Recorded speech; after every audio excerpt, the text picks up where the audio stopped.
This is Marvin L. Storm. We're here today with Terry Altman. Terry is based out of Florida.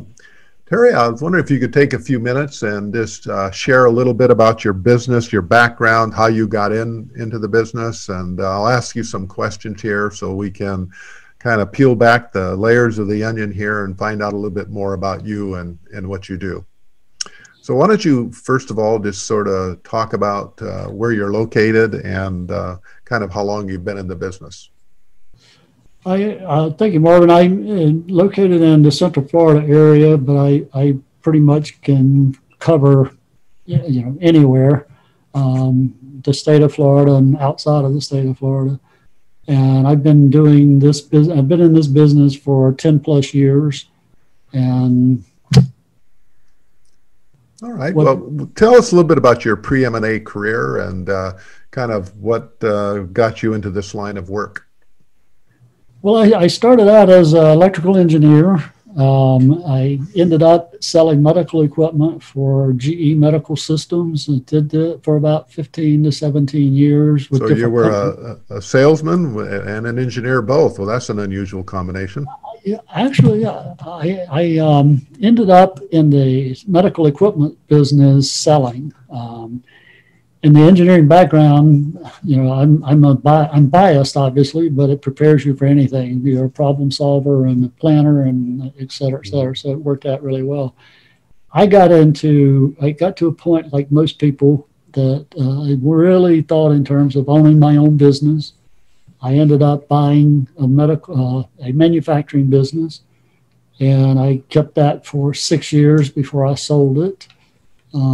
And it was after I sold the business that I started thinking about my experience in buying and selling, and felt like I could provide a valuable service to business buyers and sellers through my experience. And I committed to it. I got involved in it. I joined the BBF, which is the Business Brokers of Florida.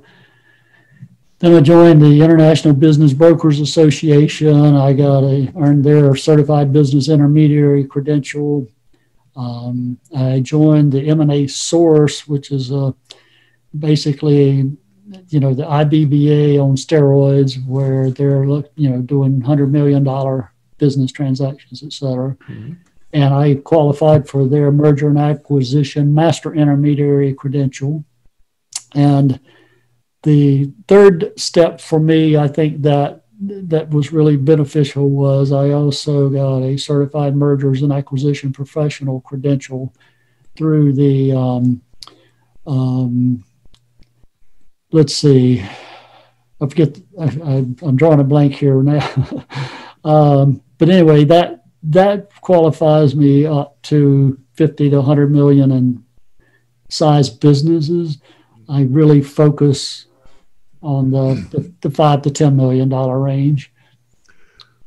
So what would you think, as you reflect on your career and your path from where you owned your own business and to where you're at today, multi-credentialed with a lot of experience under your belt, what do you think are the personal characteristics and strengths that really support success in this M&A industry? That's a very good question. I can only speak for myself, and the joy that I get out of it is a genuine, sincere pleasure of helping people succeed.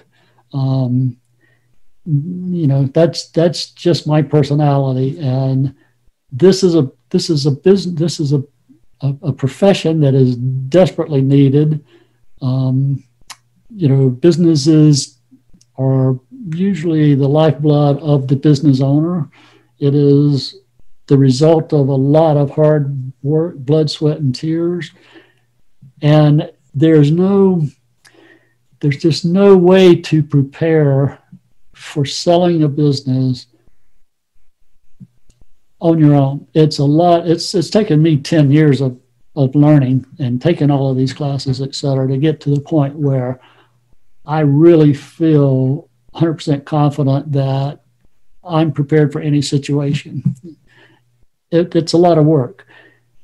It just makes my day to help people at the end of their careers sell their business and get the value that they deserve, that they work for, and be able for them to transition into the life they've dreamed of. It's a great experience. Well, I think that's well stated, and I'm sure there's a lot of others that would share that kind of perspective of being able to help people realize their dreams and monetize a lifetime of hard work. What do you think, as you reflect back, is your greatest M&A accomplishment? Maybe a transaction or something that stands out in your mind as kind of the cherry on the top of the cake.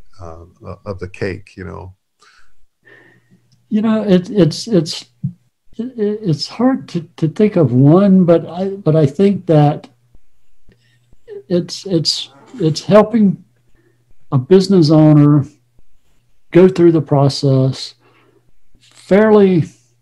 I know it's tough to kind of zero in on one, perhaps, but is there anything that stands out? I mean, you very eloquently, stated that what brings you the joy and the satisfaction of being able to help people. But is there some type of specific situation that you were able to really nail that, really push that across the finish line that maybe wouldn't have happened if you weren't there? Well, I think we've talked about one business earlier that keeps coming to mind, and that's one that worked out just absolutely picture perfect. The owners were and had been in business for many, many years, were ready to retire. The husband was having health issues. And I was able to work with them, help them go through the process. We found the perfect buyer that to this day, they still work together. The value that was received was higher than the sellers had anticipated, certainly. It was just a win-win for both sides, and it's still probably if you hadn't have been there, that wouldn't have happened, or someone like you. I can say that with confidence because the standard, one of the standards in the business is 80 to 90% of businesses listed for sale never sell. So the process of selling a business is very complex, and there's just no way you can prepare for it without years of study. You wouldn't want to go to a surgeon for heart surgery that didn't have all the credentials. You wouldn't do that. And I'm not suggesting that what I do is equal to that, but I think it's an analogy that it's both are a complex process. And I don't think you should underestimate the complexity of some of these transactions that folks like yourself get involved in, because they're just about as complicated as any brain surgery sometimes. Well, I went through, for electrical engineering, and that's a tough course. There's a lot of work, a lot of hours of studying things that you may never use, but if you ever need them, you have that. And so when I got into the business brokerage world, I followed that same approach. I was more focused initially. Instead of making money, I was focused on learning. And I'm still learning. I just recently turned 70. I'm just finishing up on a business appraisal course, and I've signed up for another valuation course after this. So here I am, still taking courses. So you're the eternal learner, huh? Well, that's good. Keeps you fresh. Keeps you getting up in the morning, right? Yeah. So when you look back regarding some of the transactions you've been involved in, do you primarily work as on your own because you like to do that, or do you have a team that you work with, or maybe outside advisors or someone on your team? I am associated with another company, but I pretty much, I think this is a business where you you can be a one-man band or one-man show because, well, I'll give an example. Typical Main Street business broker typically are going to have 20 to 40 listings. Keep it in mind, 80 to 90% are never going to sell. So that explains why. I typically have 2 or 3 because the transactions that I work on are really a full-time job. So, it's a commitment. It helps you do a couple of things that are important. One is you don't take listings that you aren't confident you can sell because you don't have the time to waste. You don't have quantity to count on. So I'm very picky about which businesses I take. Mm-hmm. And I have built. So just following along that, do you turn down a lot of folks that come to you? I don't like to think of it as terms of turning them down. It's that I choose not to accept the engagement, and I typically would do that very quickly because it's like we've talked about. A seller has to be committed. It's not something where you test the market and that kind of stuff. If they're really committed, mm-hmm. they fit the profile of a seller that has reasons, should be ready to make that transition.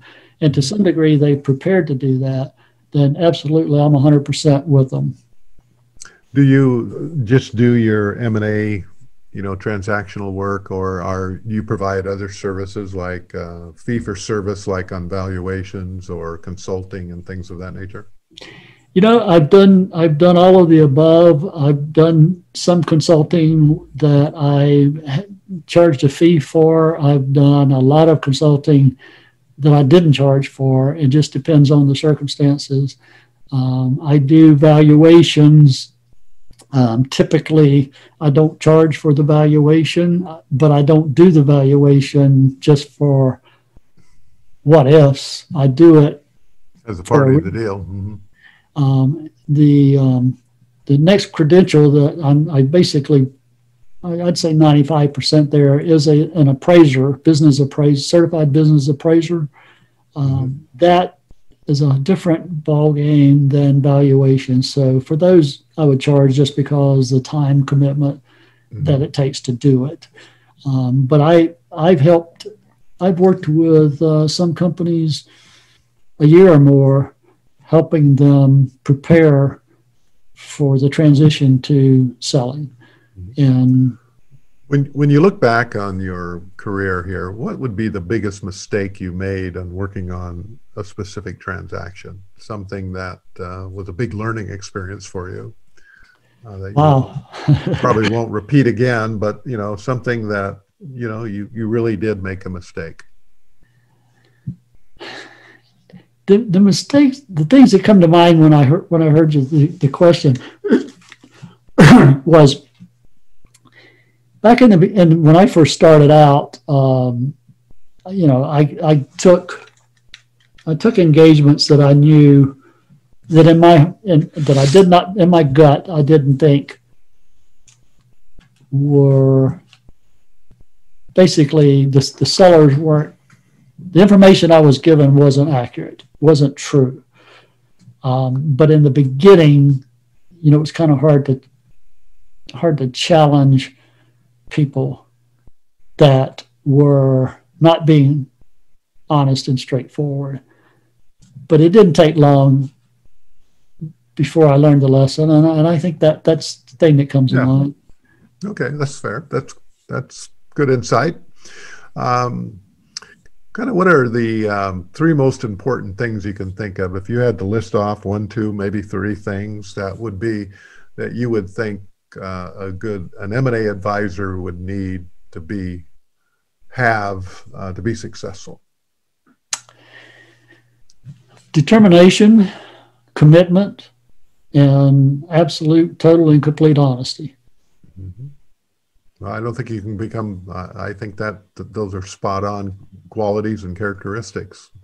Thanks. It's the thing that that most people, it's hard to understand.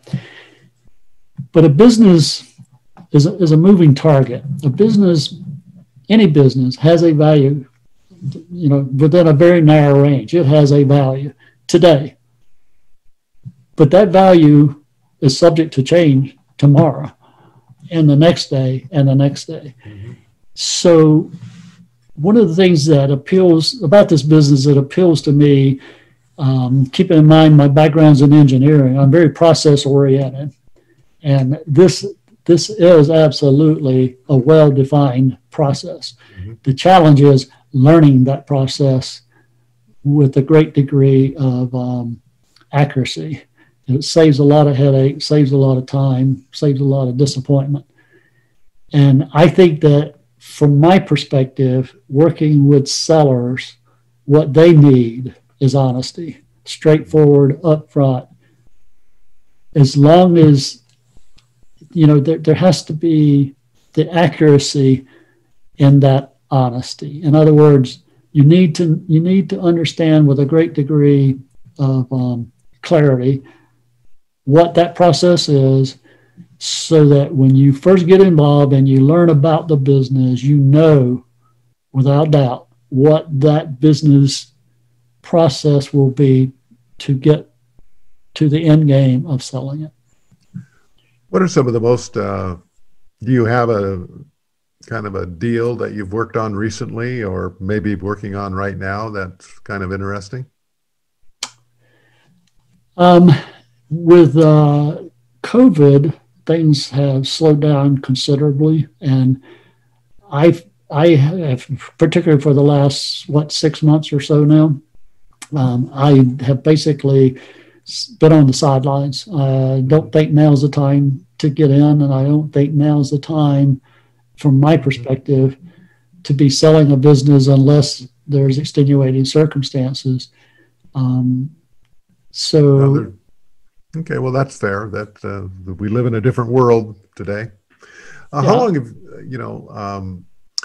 if you could think about the changes and the trends that are kind of on the horizon with COVID and everything else that's going on, how do you think this is going to impact the M&A industry in the future?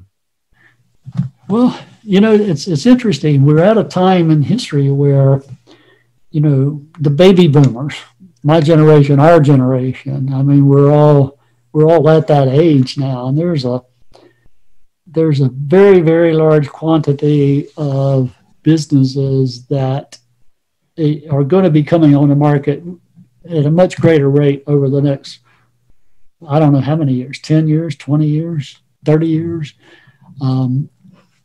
I think that with where we're at now with the technology and et cetera, I think that it's going to be really strong. I think it's going to be a great opportunity for buyers and sellers. There's literally trillions of dollars in the economy that are sitting there. We're 30 trillion in debt. That money's out there somewhere. And the timing, I think, is incredible. I think it's coming to kind of the perfect. I've heard some people describe it kind of as a perfect storm, perfect storm. A lot of things coming to head here in the next decade or so that are going to force, a lot of transition in ownership and businesses. If you could think back and what would you tell your 30-year-old self today? Wow, a lot. He would get an earful. Keep it simple. I think do what you can do what you're good at. Well, maybe a better way to phrase that question is, what would you tell someone that's getting into the business today? What piece of advice would you give them that they could do before anything else they did when they were thinking about getting in and pursuing M&A as a career? I would absolutely tell them to focus on learning the business. It's a very, very complex business. A lot of details. Focus on learning the business. And, it gets back to the commitment and being honest. It's not something where you're going to get rich overnight, et cetera. But if you're looking for a career, I don't think you could find a better one. If it suits your personality, if you like helping people, working with people, can accept a broad perspective of personalities, this would be a great business to be in. It's a lifelong business, and I don't think you will ever learn it all. Well, I appreciate you taking the time here, Terry, and talking a little bit about yourself, your kind of perspectives on, the business, the industry. Some of the things you shared here, I think, are spot on for those that business owners looking at, finding an advisor, as well as those that are within the industry. So if people wanted to reach out and get a hold of you, what would be the best way to do that? The easiest way, Marvin, would be email. That would be the easiest way. It's Terry, Terry, at fl-bismart, bizmart.com. And I'd be happy to help in any way I can. All right. Well, thanks for taking the few minutes here today and sharing your insights with us. So this is Marvin L. Storm, and we'll see you on our next episode. Thanks for listening to the Business Exit Stories podcast. For more information or to reach out to today's guest, visit www.businessexitstories.com for more details. Please subscribe, rate, review, and share this podcast from your favorite podcasting platforms. And remember, maximizing business value at the time of exit doesn't happen magically. It takes planning.